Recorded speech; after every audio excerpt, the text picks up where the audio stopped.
자, 우리가 며칠 동안 여러분 십계명의 제 4계명 뭐라 그랬어요? 안식일을 기억하여 거룩히 지키라. 그래서 이제 면제년 빚을 탕감해주고 뭐 이런 부분들에 대해서 얘기했고, 어제는 그 이제 그 이스라엘 3대 절기가 있다 그랬죠.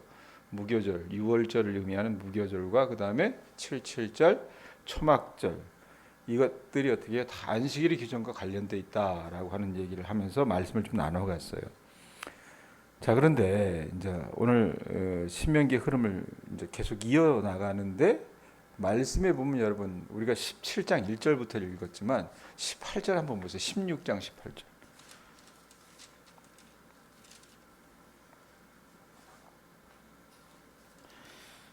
자, 면제년, 안식일과 관련해서 면제년이고 면제년에 관해서 얘기했고, 그 다음에 어떤 거 얘기했어요? 3대 절기, 그거 어떻게 지켜야 되는지 말씀을 나눴잖아요. 근데 뜬금없이 18절 보면 뭐라고 얘기합니까?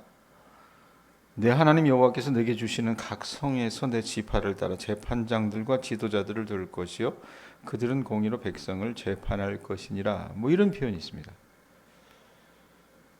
자, 연례 종교, 절기, 그들이 지켜야 될 3대 절기, 그것을 이야기하는 그 즈음에 갑자기 여러분 주제가 바뀌어서 공동체의 어떤 법, 제도, 판결, 이것을 이제 주제가 옮겨가는 것 같아요. 이야기거리가. 예? 어떻게 보면 이거 앞뒤가 맞지 않는 이야기 아니냐. 근데 성경에는 여러분 다 의미가 있기 때문에 배열을 해놓는 겁니다. 하나님은요, 그 백성 이스라엘의 예배를 받으시는 여호와의 성소에서 드리는 그 예물뿐만이 아니라, 여러분 우리 삶이 예배라 그랬잖아요. 그러니까 법정에서의 판결에도 관심을 갖고 계시는 분이셨어요. 그러니까 그게 여러분 뒤로 달라붙는 거라는 얘기입니다. 자, 구체적인 신뢰가 여러분 17장 1절부터 나옵니다. 1절 한번 보세요. 흠이나 미안합니다. 악질이 있는 소와 양은 아무것도 내 하나님 여호와께 드리지 말지니 이는 내 하나님 여호와께 가증한 것이 됨이니라. 자, 18절부터 이렇게 딱 끼어 들어가는 말씀이 무슨 그 개밥의 도토리 마냥 어울리지 않는 말씀이다라고 생각하는데 그게 아니라 그랬잖아요. 자, 17장 1절의 말씀은 16장 21절 22절 한번 다시 보세요. 우리 16장 21절 22절 읽지 않았지만 21절 22절 읽습니다. 읽어봅니다. 읽습니다. 시작. 내 하나님 여호와를 위하여 쌓은 제단 곁에 어떤 나무로든지 뭘 세우지 말래요? 아세라 상을 세우지 말며, 그 다음에 자기를 위하여 주상을 세우지 말라. 내 하나님 여호와께서 그거 뭐 하신대요? 미워하시느니라. 자, 이거 다 여러분 근동아시아가 비가 안 오니까요, 어떻게 이 사람들 먹고 살아야 되니까 풍요와 관련된 신들입니다. 아세라는 여신이에요. 아세라와 여러분 필적할 만한 남신이 뭡니까? 이 열왕기 상에 보면 아합이라고 하는 왕이 섬겼던 바알신입니다. 이 아세라상이나 주상을 하나님께서 어떻게 해요? 미워하시기 때문에 가증하게 여기시는 것과 마찬가지로 이제 제사법 관련된 것들을 얘기를 같이 붙이는데 1절에 보면 흠이나 17장 1절이요. 흠이나 악질이 있는 소나 그 양을 여호와께 드리는 것 또한 가증한 죄악이라는 얘기를 합니다. 자, 그러면 이게 뭐냐? 야, 우상 숭배와 공평과 정의를 관철시키는 제도가 도대체 무슨 연관이 있느냐? 이렇게 생각할 수 있어요. 제사는 제사고 판결은 판결이지, 이런 생각할 수 있다라는 얘기입니다. 관련 없어 보여요, 언뜻 보면. 그러니까 우상 숭배하지 말라는 규정과 공평과 정의에 바탕한 재판을 명령하는 것과는 너무 여러분 거리가 먼 것 같아요. 근데 제가 여러분 12장 말씀을 전하면서, 이 신명기 12장 말씀을 여러분들에게 전하면서 종교라고 하는 그 한자의 뜻이 뭐냐 말씀을 한번 드린 적이 있어요. 으뜸되는, 앞에 종자가 그런 뜻이잖아요. 으뜸 종자예요. 그 다음에 가르칠 교자지 않습니까? 그러니까 으뜸되는 가르침을 종교라고 제가 얘기를 했어요. 그러니까 다른 모든 것의 근본이 된다는 겁니다. 그러므로 종교는 여러분 한 사회의 정신문화의 어떤 그 척추, 허리 역할을 하는 거예요. 그러니까 바른 종교는 어떻습니까? 공평과 정의를 확장시키고, 악한 종교는 공평과 이 정의를 약화시킵니다. 그러니까 여호와의 종교, 하나님을 섬기는 종교는 어떻게 해요? 하나님 앞에 그들이 바른 양심과 어떤 의를 가지고 나가기 때문에 하나님을 그렇게 섬겼기 때문에 실생활에서도 어떻게 해요? 공평과 정의를 행했던 거예요. 자, 근데 여호와 하나님을 제외한 이 가나안, 고대 근동 아시아의 신들은 어떻습니까? 사람이 만들어 놓은 신이에요. 그러니까 자기 손대로 어떻게 해요? 자기 뜻대로 떡 주무르듯이 주무를 수 있는 종교라는 얘기입니다. 그러면 얼마든지 여러분 인간의 사특한 욕심이 개입될 수 있다는 겁니다. 그것과 여러분 생각해 보면 우리가 왜 하나님께서 이 종교와 정의와 공평을 연결시키는지 알 수 있다라는 얘기입니다. 정의와 공평에 대해서 관심을 보이지 않았던 신, 오늘 말씀해 보면 아세라 같은 겁니다. 바알. 이런 것들이었는데 그 신에 대한 숭배는요, 공평과 정의에 대한 백성의 관심을 약화시킨다는 얘기예요. 왜? 자기 좋을 대로 믿거든요. 자기 좋을 대로 믿는 사람들이 어떻습니까? 실생활에서 살아나갈 때도 공평과 정의를 무너뜨리게 된다고 말입니다. 그런 점에서 볼 때 거짓 신들에 대한 이 이방의 우상에 절하는 것이 하나님 앞에 얼마나 악하고 결함 있는 제물을 바치는 것과 연관된 것이라는 것을 우리가 추정할 수 있다는 얘기입니다. 그러니까 흠이 있거나 악질이 있는 동물을 여호와 하나님께 바치는 행위는 제물과 그 제물을 또 드리는 자를 동일시하는 그 당시의 제사 신학의 어떤 관점이 있었어요. 그것에 비춰볼 때 흠이나 악질 같은 죄악된 행동을 하면서 제사를 드리는 행위와 같다는 얘기입니다. 그렇기 때문에 하나님께서 어떻게 해요? 제사도 가증스럽게 여기시지만 그들의 행위 자체도 가증스럽게 보신다는 얘기입니다. 이사야 1장 15절에 보면 이런 말씀이 있어요. 손에 무지한 자의 피를 흥건히 묻힌 채로 기도하고 제물을 가져오는 행위는 하나님께서 가증스럽게 여기신다는 표현을 해요. 그렇게 되면 여러분 어때요? 이 땅을 우리가 예수 그리스도를 믿는다고 하면서 살아갈 때에 제사 드리는, 예배 드리는 여러분 사람들의 삶이 흠이나 악질로 손상되었다면 그들이 드리는 제사는 어떻게 해요? 하나님께서 받으시지 않는다는 얘기입니다. 자, 그런 대전제를 가지고 2절부터 7절을 읽어 나가시면 될 것 같아요. 자, 이렇게 여러분 바른 양심을 갖지 않고 어떻게 공평과 정의를 무너뜨리는 건 누구를 섬기는 거예요? 하나님을 섬기는 거예요? 백성인 원사님? 누구 섬겨요? 이방의 우상을 섬기는 거라 그랬죠. 그러면 뭡니까? 이 우상 숭배를 꼬드기는 거 아닙니까? 다른 신들을 섬기자고 유혹하는 거 아니에요. 그걸 어떻게 하나님께서는 징벌하라고 말씀하십니다. 뭘로요? 사형으로 죽이라고 얘기해요. 3절, 5절 한번 보세요. 먼저 17장 3절 먼저 봅니다. 3절 뭐라고 얘기합니까? 자, 가서 다른 신들을 섬겨 그것에게 절하며 내가 명령하지 아니한 이럴 성신에게 절한다 하자. 이런 일들이 있을 거 아니에요. 그러면 그거 어떻게 하래요? 5절에? 5절 읽어봅니다. 같이 읽습니다. 시작. 너는 그 악을 행한 남자나 여자를 내 성문으로 끌어내고 그 남자나 여자를 뭐 하래요? 돌 던지는 게 아니라 어떻게 해요? 이게 사형에 해당하는 법입니다. 돌로 쳐 죽이래요. 십계명에는 여러분 으뜸되는 계명이 있어요. 그게 뭡니까? 1계명하고 2계명이에요. 하나님 섬기는 것에 관한. 그리고 거기에 여러분 쉐마라고 하는 것이 붙는다 그랬잖아요. 쉐마가 뭐라 그랬어요? 이스라엘 백성아 들으라. 그러면서 우리 하나님 여호와는 어떻게 해요? 유일하신 하나님이시니 이런 표현한 다음에 어떻게 해요? 너는 그 하나님을 어떻게 하라 그랬어요? 마음과 뜻과 힘을 다해서 사랑하라 그랬죠. 기억하세요? 그러니까 1계명하고 2계명에다가 이 쉐마의 말씀이 달라붙은 걸 여러분 으뜸 계명이라고 얘기를 해요. 예? 근데 이 으뜸 계명, 하나님을 섬기고 사랑하라는 이 계명을 어떻게 해요? 어긴 죄를 조사하고 재판할 때의 상황, 만약에 그런 죄를 졌다면 어떻게 합니까? 돌로 쳐 죽이라는 거예요, 그냥. 자, 그런데 자, 이것도 여러분 어떻습니까? 사특한 마음으로 그렇게 고소하고 고발할 경우들이 있을 거 아니에요. 그러니까 우리 하나님이 여러분 제가 인격적이신 분이고 합리적인 분이시라고 말씀을 드리잖아요. 무턱대고 사람들이 이렇게 고발한다. 아, 네가 그랬어? 아, 저 사람이 그랬다고? 그래, 때려 죽여. 이게 아니었습니다. 절차와 방법을 하나님은 말씀하십니다. 주목할 만한 것은 이 으뜸 계명을 어긴 죄를 조사하고 재판할 때는 그것 또한 어떻게 해요? 그렇게 재판할 때라도 공평과 정의가 지켜져야 한다라고 말씀을 하세요. 서로 그것이 여러분 하나님이 가장 싫어하는 게 뭐예요? 우상숭배잖아요. 우상숭배를 단죄하는 재판이라 하더라도 그것조차도 어떻게 해요? 공평과 정의의 절차를 거쳐야 된다라고 얘기해요. 그게 4절에 나와요. 자, 4절 보세요. 3절에 분명히 얘기하면서 다른 신들을 섬겨 그것에게 절하며 내가 명령하지 아니한 이를 성신에게 절한다 하자. 자, 누가 고소를 해요. 아이, 최 목사님, 아이, 제사장님, 누가요 집에다가 이상한 거 섬긴대요. 하나님 아니고. 그러면 어떻게 해요?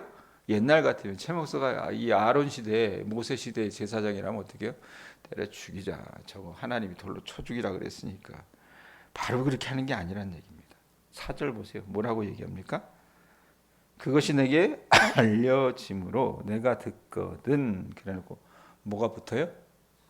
자세히 조사해 볼지니라고 하는 말이 붙습니다. 만일 그 일과 말이 확실하여 이스라엘 중에 이런 가증한 일을 행함이 있으면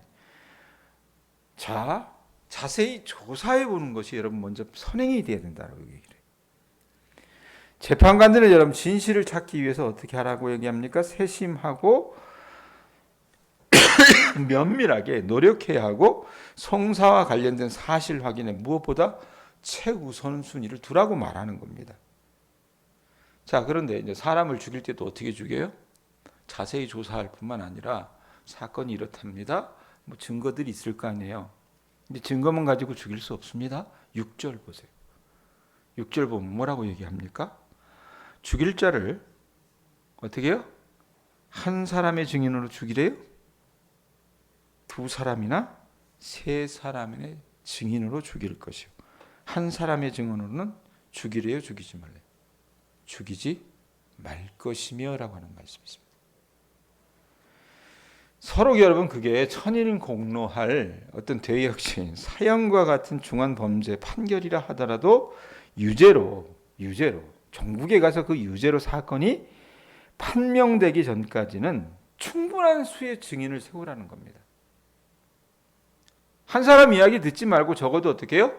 두세 사람의 증인, 그 사람들의 판단, 그 사람들의 진술을 듣고 그 증인이 그 증언에 동의해야 판결을 내리고 형을 집행할 수 있다라고 말하는 겁니다. 윤석열 정부 여러분 지금 하는 짓들하고 이 하나님의 율법하고 비교를 해보세요. 얼마나 차이가 나는지. 자, 그렇게 정확한 사실 확인했었어야 됐어요. 자세히 조사해 보라 그랬잖아요. 그 다음에 어떻게 증인도 세울 때 한 사람 세우지 말고 두 사람이나 세 사람. 그러니까 여러 명의 증인의 어떤 증언이 뒷받침된 후에 말씀에 있는 것처럼 여러분 5절에 얘기했던 것처럼 다른 신이나 여호와 하나님이 명하지 아니한 이를 성신에게 전하는 자들이 나타나면 어떻게 하라고 얘기합니까? 그러니까 이런 조사하고요. 증인들 다 증언들을 듣고요. 그래서 아하 이건 또 정말 죄범한 게 맞구나. 하나님 아닌 다른 신을 섬긴 게 맞구나. 그럼 어떻게 하래요? 5절 너는 그 악을 행한 남자나 여자를 내 성문으로 끌어내고 그 남자나 여자를 돌로 쳐 죽이라 그럽니다. 근데 이 돌로 쳐 죽이는 사형이 이루어지기 전에 과연 그 조사가 사실인지 증명해 줄 두세 증인이 있어야 된다고 아까 얘기했잖아요. 한 사람의 증언으로만은 결코 돌로 쳐 죽이는 형을 면할 수 없다 그랬습니다. 이것도 기억하세요. 다시 얘기하지만 자, 그렇게 보면 이 재판관과 공동체 전체가 재판의 전 과정이 어떻게 해요? 함께 동참해서 책임을 졌다는 얘기입니다. 그들의 재판 과정에서 인격적인 어떤 순전함과 진실함을 재판하는 그 사람들도 보여주어야 했었다는 얘기예요. 더 나아가서 여러분 이 사람이 죄를 범했어요. 그럼 유죄 선고하잖아요. 유죄 선고뿐만 아니라 그 선고가 나서 집행하는 것들이 있을 거 아닙니까?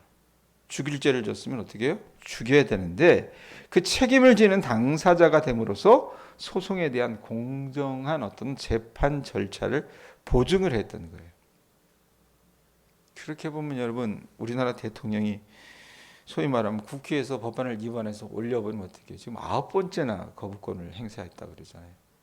난 어제도 굉장히 불쾌했던 게 이태원에서 159명이 작년 10월 말에 그냥 다 압살을 당했어요. 걔네들이. 그럼 생각을 해보세요, 여러분. 우리 권사님들 안에도 자식을 먼저 떠나보낸 분들이 있잖아요. 부모가 먼저 갔으면 여러분 아픔이 크죠. 그런데 부모를 보낸 그 슬픔보다 자식을 먼저 떠나보낸 그 부모의 슬픔은 몇 갑절로 더 큽니다. 그럼 그 눈에서 여러분 눈물을 씻어줘야 될 거 아니에요.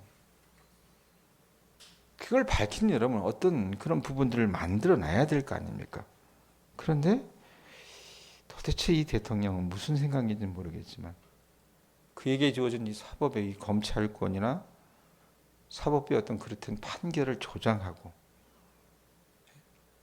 국회가 법을 올리면 다 거부하고 이런 것들은요. 성경에 지금 오늘 말씀이 얘기하는 것과 비교해봐도 바르지 못한 것과 같습니다. 자, 8절에서 13절이 이어져요. 그 다음에 일종의 이제 중앙재판소 뭐 이런 표현을 쓰는데 이게 뭐냐? 우리로 얘기하면 우리나라 대법원은 이제 법리를 가지고 판단하기 때문에 고등법원 정도로 생각을 하시면 될 것 같아요. 이 고등법원의 존재 이유를 설명합니다. 8절 보세요. 자, 하나님을 섬기는 것, 그것이 도대체 법과 무슨 상관이 있느냐? 여러분, 하나님을 바로 섬기지 못하는 사람은 여러분 양심이 삐뚤어진 사람이에요. 그래서 그것 때문에 하나님께서 이제 말씀을 펼쳐 나가셨는데 이제는 이제 우리 어떻게 해요? 삶 속에서 이제 구체적인 예들이 나타납니다.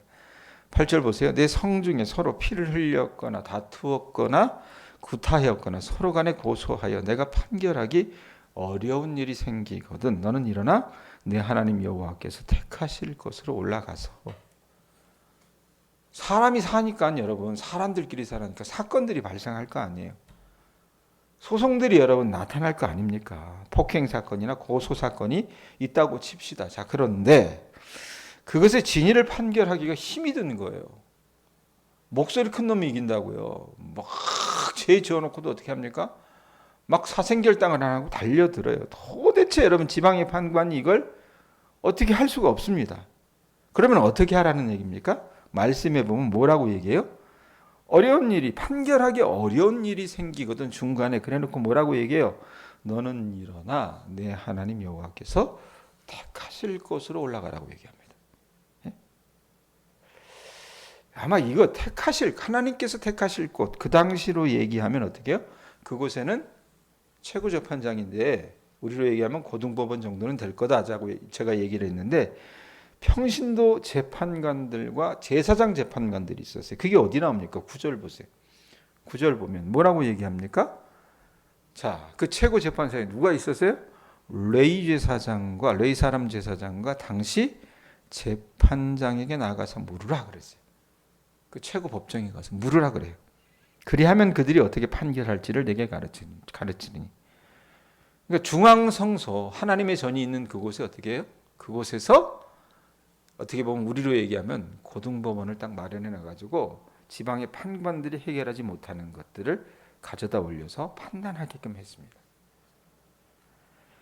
자, 그런데 이제 판결을 할 거 아니에요.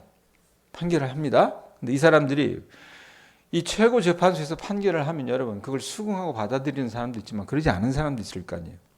그 상황에 대해서 짚어줍니다. 12절 13절입니다. 사람이 만일 무법하게 행하고 내 하나님 여호와 앞에 서서 섬기는 제사장이나 재판장에게 뭐예요? 듣거든 듣지 아니하거든 듣지 아니하거든 그 사람을 죽여 이스라엘 중에서 악을 제하여 버리라. 그리하면 온 백성이 듣고 두려워하여 다시는 무법하게 행하지 아니하리라. 자, 최고재판소. 여러분 이건 그 법령이 어떻게 해요? 그 판결이 최종적인 겁니다. 그 위로 끌고 갈 수는 없어요. 그렇기 때문에 법을 어긴 사람이 그 판결을 어떻게 해요? 순응해야 돼요. 받아들여야 되는데 그런 사람들 있잖아요. 이 재판관이나 이 제사장의 말 판결을 듣지 않는 경우들이 있습니다. 만약에 그런 일이 벌어지거든 어떻게 해요? 반드시 죽음의 벌을 면하기 어려울 거라고 얘기합니다. 그렇게 한 이유는 뭡니까? 권위를 세우는 거예요. 이 중앙성소, 이 재판정에 권위를 세워주시는 거예요. 그래서 그 재판에 불복하는 행위는 즉시 근절돼야 될 악이었습니다. 그래야 여러분 공동체가 서나가잖아요. 그러니까 불복자에 대한 처형을 통해서 중앙재판소의 판결을 능멸하려는 무정부적인 어떤 그런 행태. 이 악의 어떤 자의성을 근절시켜 버리는 거예요. 싹을 잘라내 버리는 겁니다. 제가 수개월 전에 우리 교우들하고 이제 말씀 나누면서 그런 얘기 한 적이 있었어요. 그것도 이제 사실은 제 얘기가 아니라 권위 있는 교계의 어른인 이동원 목사님의 말을 빌려서 제가 설명을 했었어요. 교회에 여러분 3대 표지가 있어요. 그게 뭡니까? 교회의 3대 표지라고 하는 게 뭡니까? 말씀과 성례와 권징. 이게 교회의 3대 표지라 그래요. 자, 그중 말씀과 성례는 어느 정도 현대 교회에서 지켜지고 있지만 권징과 같은 경우는 이제는 그 흔적조차 찾아볼 수 없게 되었습니다. 왜? 교인들이 싫어해요. 목사님이 여러분 꾸중하고요. 그렇게 살면 안 됩니다. 그러면 속으로 뭐라 그래요? 이거 교회가 여기밖에 없냐? 다른 데로 옮기고 말지. 그러니까 스스로 어떤 영적인 관계를 단절시켜 버려요. 그래서 흔적조차 없게 된다 그 말입니다. 여러분, 그게 여러분 제가 봤을 때 성도들 안에 나타나는 오늘 신명의 말씀과 비교한다면 이 무법함이에요. 교회 리더십이었던 성직자의 어떤 권면을 탐탁치 않게 여겨 듣지 않으려고 하는 교인들의 세태 때문이 아닐까라는 생각을 저는 해요. 자, 그런데 만약에요, 그런 적용을 하면 뭐하지만 신명기 말씀의 원리를 가지고 우리의 이런 어떤 사사기 사람들이 어떻게 했어요? 자기 속에는 옳은 대로 행했잖아요. 이 사사기적인 자기 탐닉의 영성을 우리가 말씀을 가지고 판단을 해본다면 어떻게 될까요? 아마 형벌을 면하기 어려울 겁니다. 그런데도 여러분 어떻게 해요? 우리는 그렇게 하는 것이 잘못된 것이 아니라고 스스로 생각을 해요. 또 어떻게 해요? 야, 하나님은 사랑의 하나님이신데 내가 어떻게 죄를 범하더라도 하나님은 내 죄를 용서해 주시고 사해 주실 것이라고 그렇게 착각합니다. 그러나 여러분 분명히 아십시오. 오늘 말씀에 있는 이스라엘 백성들도 어떻게 해요? 하나님께서 선택하신 민족이었습니다. 그 선택된 민족이었음에도 불구하고 우리도 여러분 어때요? 그분의 은총으로 말미암아 택함받은 족속이라고 하는 그런 여러분 어떤 자의식을 갖고 있어요. 그런데 이 택함받은 족속에게는 이스라엘 백성들도 그렇고 우리도 그래요. 뭡니까? 누려야 될 특권. 우리가 거기에 여러분 눈이 가요. 그런데 특권이 있을 뿐만 아니라 뭐예요? 지켜야 될 그 백성으로서의 어떤 의무도 무엇보다 선행되어야 한다는 것을 아셨으면 합니다. 그것을 행하지 않으면 그게 누구라도 처벌을 면하기 어렵다는 얘기입니다. 정리합니다, 여러분. 저나 여러분의 삶을 좀 되돌이켜 보실 수 있기를 바랍니다. 내가 하고 싶은 대로 하는 것이 내가 하고 싶은 대로 하는 그 나의 행위가 하나님과 사람 앞에 불법이 된다면 지금이라도 여러분 돌이키실 수 있기를 바랍니다. 더욱이 내가 자꾸 정부 얘기해서 미안해요. 근데 우리나라 정부 좀 문제예요. 내가 봤을 때 단단히 문제예요. 여러분 이거 가지고 좀 기도해 주셔야 돼요. 잘못하면 나라 망하게 생겼습니다. 기도해 주셔야 돼요.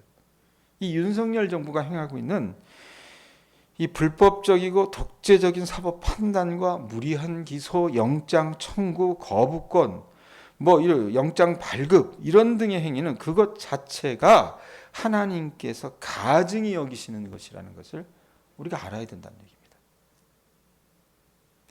이 정부가 계속 이렇게 자기들의 죄는 가리고 정적이나 그들의 잘못을 들춰내고 고발하는 언론이나 양심 있는 지식인들을 핍박해 나간다면 결국 하나님의 심판을 면하지 못할 겁니다. 자, 그런데 여러분, 우리가 윤석열 욕하면서요, 문제는 뭐냐면 또 그 거울을 좀 우리한테 좀 돌이켜 봐야 돼요. 윤 대통령처럼 여러분 우리가 어떻게 해요? 나를 감싸고 옹호할 때가 있습니다. 내 이기심이 충만해서. 그리고 그것을 하나님도 기뻐하실 수 있어. 하나님도 옹호하셔. 마치 신앙인 것처럼 생각하는 모든 것들은 여러분 사실 오늘 말씀에 있는 것처럼 불법입니다. 그건 아세라와 바알과 같은 우상을 섬기는 것과 매한가지란 얘기입니다.